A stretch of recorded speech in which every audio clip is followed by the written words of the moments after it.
ప్రభు యొక్క నామానికి మహిమ కలుగును గాక. ఉదయకాలపు కృపావాక్య ధ్యానములలో పాల్గొనడానికి, కృపావాక్యాన్ని ధ్యానం చేయటానికి ప్రభువారు ఇచ్చినటువంటి సమయం బట్టి ప్రభుకు కృతజ్ఞతాస్తుతులు చెల్లిస్తూ ఉన్నాను.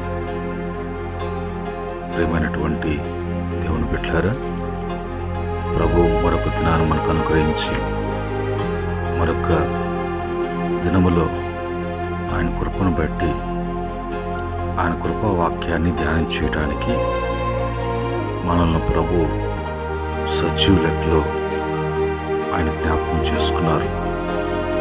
ఈ సమయంలో మనము దేవుని వాక్యాన్ని మనము చదువుకొని కొన్ని నిమిషాలు ఆయన వాక్యాన్ని ధ్యానం చేద్దాం.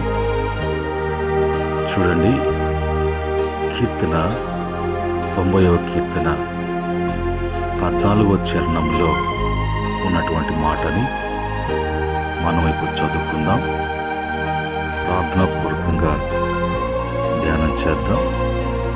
ఉదయమున నీ కృపతో మమ్మను తృప్తిపరచుము, అప్పుడు మేము మా దినములన్నీ ఉత్సహించి సంతోషించెదము. ప్రార్థన. కృపగల తండ్రి, దయగలిగినటువంటి మా ప్రభువా, మీ యొక్క కృపను బట్టి దయను బట్టి వేకువని మీ యొక్క పాద సన్నిధికి మమ్మల్ని కూడా చేర్చినందుకు స్తుతిస్తున్నాం.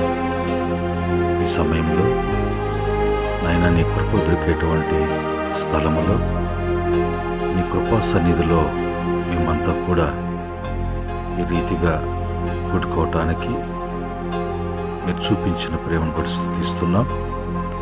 దాసును మరుగుపరిచి మీరు మాట్లాడమని యేసుక్రీస్తు నామములో అడిగి వేడుకుంటున్నాము తండ్రి, ఆమేన్. ప్రేమైన దేవుని బిడ్డలారా, మరి ఈ ఉదయకాలం మందు ప్రభు సన్నిధిలో మనమంతా కూడా సజీవ లెక్కలో మనమంతా కూడా చేర్చబడ్డాం. ప్రభు ఈ దినాన్ని జ్ఞాపకం చేసుకున్నారు. ఈ దినములో మనము ప్రభు బిడ్డలుగా వర్ధిల్లాలి అని అంటే మనకి ఏమి అవసరము, ఈ దినమంతట్లో కూడా మనం సంతోషించి ఉత్సహించి ఆనందించాలంటే మనకు కావలసినటువంటిది ఏమిటి అనేది చూసినప్పుడు, ఇక్కడ ఈ కీర్తనలో ఉదయమున నీ కృపతో మమ్మను మరి తృప్తిపరచుము అని అంటాడు. దేవుడు ఆయన కృప చూపించేటువంటి దేవుడు, ఆయన కృపగలిగినటువంటి దేవుడు. ఆయన కృప ఎంత అమూల్యమైనదో, ఆయన కృపను బట్టి భూలోకంలో ఆయన బిడ్డలైనటువంటి మనకు మన జీవితాలలో, మన కుటుంబాలలో, మన యొక్క అనుదిన చర్యలో, మనకు జరగవలసినటువంటి కార్యాల విషయంలో కానీ ప్రతిదీ కూడా ఆయన కృపతో నింపినప్పుడు, ఆయన కృపతో తృప్తిపరిచినప్పుడు మనము ఆ కృపను బట్టి ప్రతిదీ కూడా మన జీవితాల్లో నెరవేర్చబడుతూ, మరి ఆ కృపను బట్టి మనము మన యొక్క మరి దినములన్నిటి కూడా సంతోషించేటువంటి వారంగా, మనము ఆనందించేటువంటి వారంగా, మరి ఉత్సహించేటువంటి వారంగా ఉంటాము. కనుక ఈ కృపను మనము ఎలాగా పొందుకోగలము, ఈ కృప మనకు ఏ విధంగా అనుగ్రహించబడుతుంది, ఆ కృప కొరకు మరి ఆ కృపను పొందుకున్నటువంటి వారు, ఆ కృపను కొరకు కనిపెట్టేటువంటి వారి యొక్క అనుభవాల్లో ఏమని మరి తెలియచేయబడుతుందంటే, కీర్తన 5వ కీర్తన 3వ చరణములో, యెహోవా ఉదయమున నా కంఠస్వరము మీకు వినబడును, ఉదయమున నా ప్రార్థన నీ సన్నిధిని సిద్ధము చేసి కాచియుందును అని అంటాడు. చూడండి, కృప దొరికేది అది ఉదయకాల సమయమున. ఆ కృప మన మీదకు కృమ్మరించేటువంటి కృప, మనకు అనుగ్రహించబడేటువంటి కృప, మనల్ని తృప్తిపరిచేటువంటి కృప. అవి మనకి, ఆ కృపను మనకు లభించాలి అంటే మరి ఉదయాన్నే వేకువజామున ఆ కృప దొరికేటువంటి సమయంలో ప్రతి ఒక్కరు కూడా మరి ఆ కృప కొరకు సిద్ధపడేటువంటి వారముగా, ఆ కృపను పొందుకునేటువంటి వారంగా ప్రతి ఒక్కరు కూడా వేకువనే ఆయన పాద సన్నిధికి రావడం, ఆయన పాద సన్నిధికి చేర్చబడటం, ఆయన పాద సన్నిధిలో కనిపెట్టుకొని చూడడం అనే అనుభవం ఎవరికైతే ఉంటుందో అప్పుడు ఆ కృపతో నింపి, అప్పుడు ఆ కృపను బట్టి తృప్తి మనిషికి ఎప్పుడైతే లభిస్తుందో ఆ యొక్క దినమే కాకుండా, ఆ యొక్క దినంలే కాకుండా జీవితకాలము ఉత్సహించి సంతోషించేటువంటి అనుభవంలోకి వెళ్తారు. కనుకనే మరి భక్తుడు అంటాడు 90వ కీర్తన 7వ చరణంలో, నీవు నా బాధను దృష్టించి ఉన్నావు, నా ప్రాణ బాధలను నీవు కనిపెట్టి ఉన్నావు, కావున నీ కృపను బట్టి నేను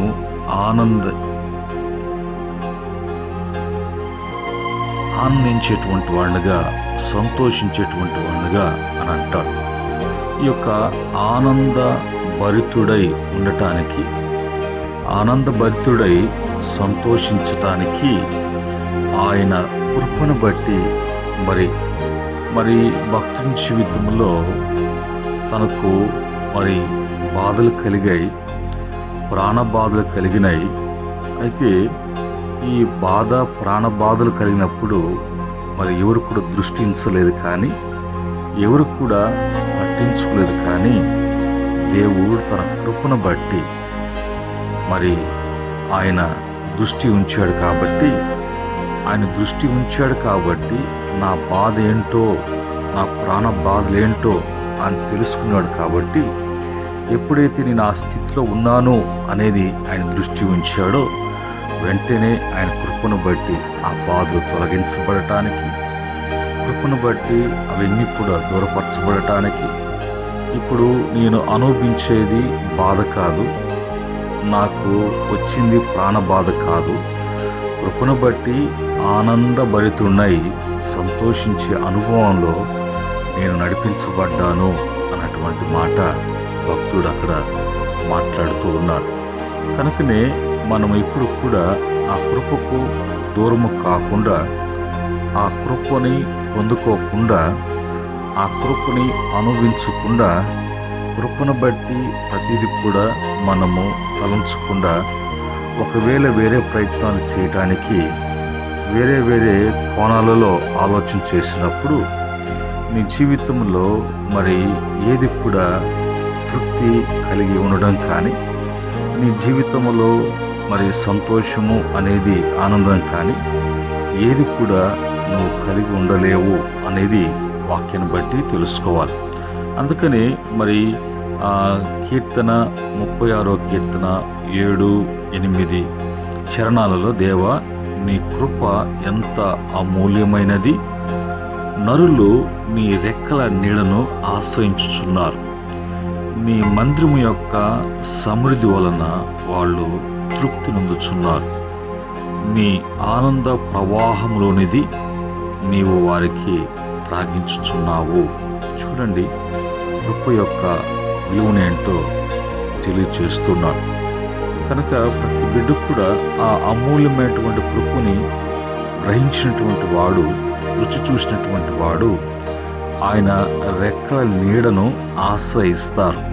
ఆయన రెక్కల నీడ అనగా ఆయన యొక్క మందిరం యొక్క సన్నిధికి ఆశ్రయిస్తారు. కాబట్టి ఇప్పుడు ప్రతిదీ కూడా సంతోషించగలుగుతున్నావు అంటే ఆ మందిర వాతావరణంలో ఉన్నటువంటి సమృద్ధిని బట్టి ప్రభు తృప్తిపరుస్తూ ఆనంద ప్రవాహములోనిది మరి తాగటానికి ఆనంద ప్రవాహము పొంగి పొర్లి వచ్చినట్లుగా నీ జీవితంలో అన్నీ కూడా కలిగి ఉంటావు, కలిసి వస్తుంది అన్నట్టుగా మరి తెలియచేయబడుతుంది. కనుక ఈ ఉదయకాలం మందు వీటి మాటలు మరి ఆశీర్వాదకరంగా దీవెనకరంగా ఉండటానికి మనకు మరి ఏమి అవసరము అనేది మరి వాక్యం ద్వారా తెలియచేయబడినది. అటు కృప ప్రతి ఒక్క బిడ్డకు, ప్రతి కుటుంబానికి, భూమి మీద నివసిస్తున్న ప్రతి బిడ్డ కూడా అలాంటి కృపతో నింపబడి తృప్తిపరచబడి మరి ఉత్సాహంతో సంతోషముతో వర్ధిల్లునుగాక. ఆమేన్. ప్రేమగల తండ్రి, పరిశుద్ధుడా, మీకు వందనాలు.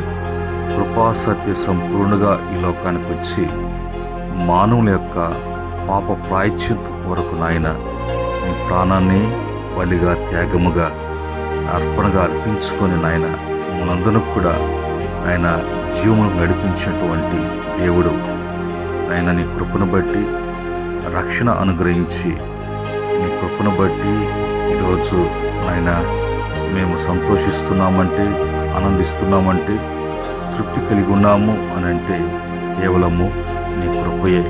కనుక నీ అమూల్యమైన కృపను ప్రతి బిడ్డ కూడా కలిగి ఉండటానికి, ప్రతి బిడ్డ కూడా అమూల్యమైనటువంటి కృపలో ఎదగటానికి కృప దయచేయమని నీ కృపకు దయకు అప్పగిస్తుండగా ఈ దినమంతట్లో నీ బిడ్డల యొక్క ప్రతి ప్రయాసములో, ప్రతి పనిలో నీ కృపను బట్టి వర్ధిలింపచేయమని, తిరిగి మరొక దినములోకి మేము ప్రవేశించినప్పుడు నాయన నీ యొక్క కృపా వాక్య ధ్యానంలోను మేము ధ్యానిస్తూ మేము వర్ధిల్లినట్టు కృప దయచేయమని యేసుక్రీస్తు నామములో అడిగి వేడుకుంటున్నాము తండ్రి.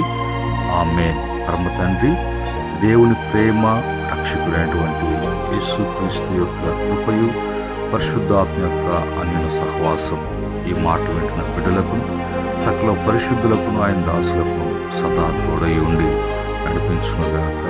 ఆమేన్. దేవుడు మిమ్మలను, మీ కుటుంబాలను అన్ని విషయాలలో కృపను బట్టి తృప్తిపరిచి వర్ధిలింపచేయునుగాక. ఆమేన్.